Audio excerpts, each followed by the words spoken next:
Love your work. This is the first time caught you live in years. I am desperate to know if you will cover the Thief series. Is that in the Was It Good series? So Thief is something that I've had downloaded, Thief Gold, on my PC for a long time.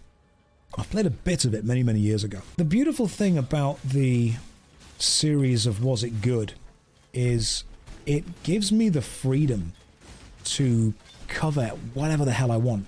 And there are so many games that I want to play. I want to play the Gothic series, I want to play the Thief series, the Heroes of Might and Magic series, the Age of Empires series. The next Was It Good is probably going to be Warhammer 40k Dawn of War, because I want to replay that, to be honest.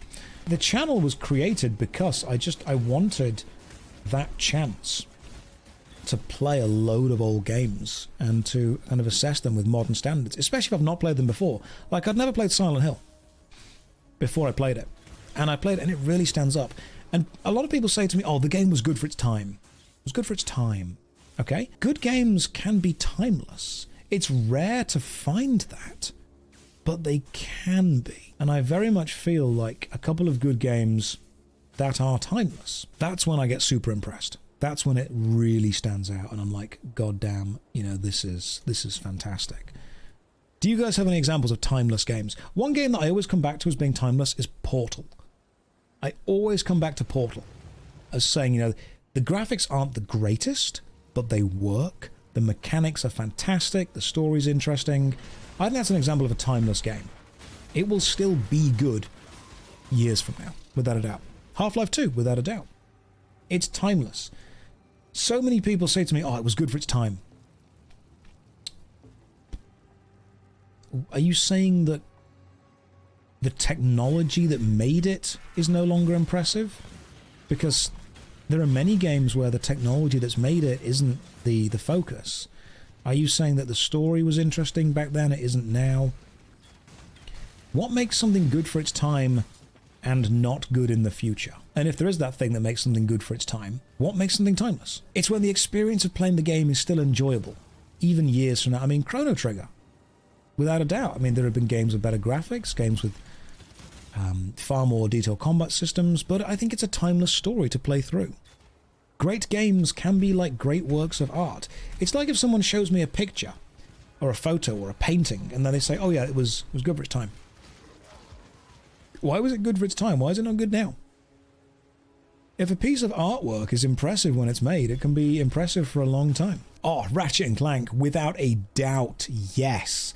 The first Ratchet & Clank on PlayStation 2, I absolutely adored. I've not played it in ages, but I remember just freaking loving it. Captain Quark as well.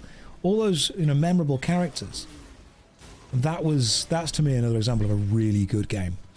Maybe they lack certain quality of life features that we've grown accustomed to. Have you ever had that experience where you love a video game and then you go back and try and play it again and you realise that it has not aged well? Well, I played Champions of Norath. So interesting fact about Champions of Norath, it was built using the Snowblind engine, which was actually one of the first games using the Snowblind engine, which then went on to be used to create Baldur's Gate Dark Alliance, which was the ARPG hack and slash set in the Baldur's Gate universe. The Snowblind engine is actually one of the hardest engines to emulate because of how it used the PlayStation 2 architecture.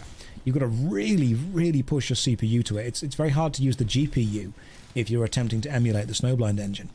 And I found this out when I was attempting to play and emulate Baldur's Gate Dark Alliance. It is bloody difficult to do.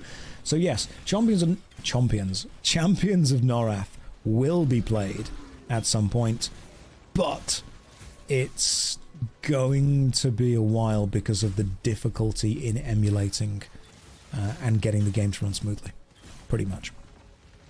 Again, Paper Mario the 1000-Year Door. That's again a good game. I mean, Mario, the original Mario. Games that do their mechanic well. I think this is something that we'll discover. If a game has a central mechanic, and it's not relying on graphics, and it's not relying on story, if it just has a mechanic, and it does that mechanic really bloody well, I think it'll age well. I mean, when I think of games that have aged well, I think of games that have a central mechanic that do it really well. I mean, the first Pokemon game has aged relatively well because its mechanic of monster battling is just done well. That's an interesting question as well. The idea of games being something the audience need to navigate. You must experience the art. You don't get locked out of a painting. There was actually a comedy stand-up routine with Dara O'Brien. And Dara O'Brien says that he loves video games, but video games are the only art form that prevent you from experiencing it unless you prove your competency in it.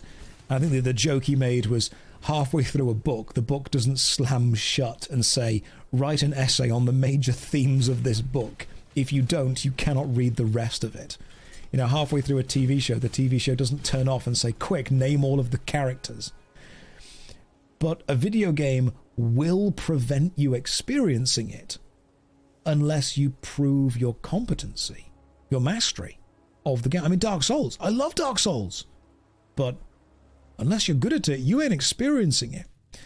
But I suppose that is why we need to look at video games effectively transcending the artistic idea of just something you passively experience and becoming something you actively experience. Because you passively experience a painting. You passively experience a piece of music. You were not present in the creation of the music. You are not present in the creation of the painting. Your understanding and your experience of the music or the painting doesn't necessarily reveal more painting. It doesn't necessarily reveal more music. The longer you look at a picture, you might spot certain things within the picture, but nothing gets added as you understand it more. You don't say, right, I get why they've used that color, I get why they've used that composition, and then suddenly more picture is added onto the end of it. You're like, oh my God, I've been rewarded with more art because of my understanding of this art. Video games do that. They will reward you with more of them if you're good at them. And that turns a hell of a lot of people off. It's why people say, oh, I don't want to, come home from a day at work and play a really hard game. I don't want to come home from a day at work and have to put a game on hard mode, on ultimate mode, on one life mode kind of thing. That's why easy modes do exist, but the experience of a video game is actively participating in an experience. And when you take difficulty away from this, when you take the chance of failure away, then the success within the experience means less. But no, that's just the way I look at it. I mean, video games, they've been studied for years by people far smarter than me. And you do have to look at the idea of, do you need to be able to fail a game? If you were to remove the ability to fail, would it change your experience of it?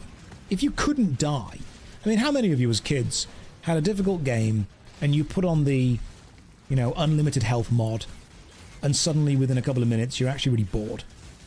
Is that a thing that happens? Because it's fun to briefly be challenged, and it's fun to then overcome that challenge, or see what happens when you overcome that challenge, but you haven't overcome that challenge, have you really? Not specifically. You've artificially removed the challenge. Loved a video on Golden Sun. Oh, thank you very much. Again, I very much enjoyed Golden Sun. We were just talking actually about the idea of the timeless game, and Golden Sun, I think, uses what it has very well. In fact, here's something I've just realized. Here's something I think might be important. You guys can tell me what you think on this.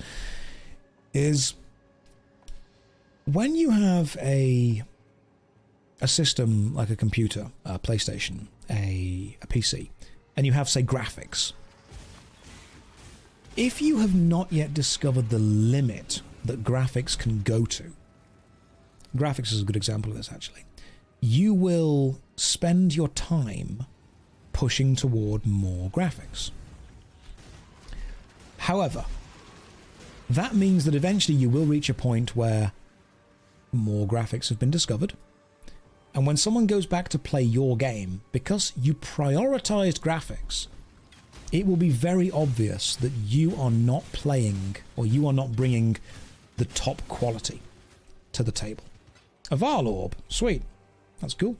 Corrupts an item, modifying it unpredictably. However, when you are at the limit of what something can possibly be, when it can't get better, you have to find a way to not be better, but instead be different. And that often brings with it creativity. that brings with it a unique change. So when we think about these games that are timeless, they probably weren't going for the best graphics because they realized that if you rely on that alone, it's not good. They weren't going for being the best of a limited system at the time. They were going for the best mechanically. And mechanics are what really stand out. I mean, Portal is a good example. It's not the greatest graphics. It wasn't trying to be. It's very simple, but mechanically it's very interesting. Style is much more important. I think timeless games have style. That, to me, would make sense. It's why The Order 1886 isn't timeless. Is it graphically beautiful? Yeah, without a doubt. It's undeniably a good-looking game. But when all you've got going for it is your game looks pretty, no one's going to come back and experience it again. I think it's a shame.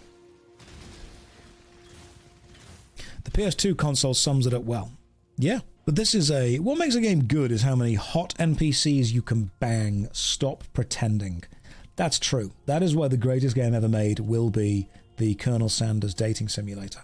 Because play your cards right and you can bang a dishwasher. Any game done that since? No. No, cowards.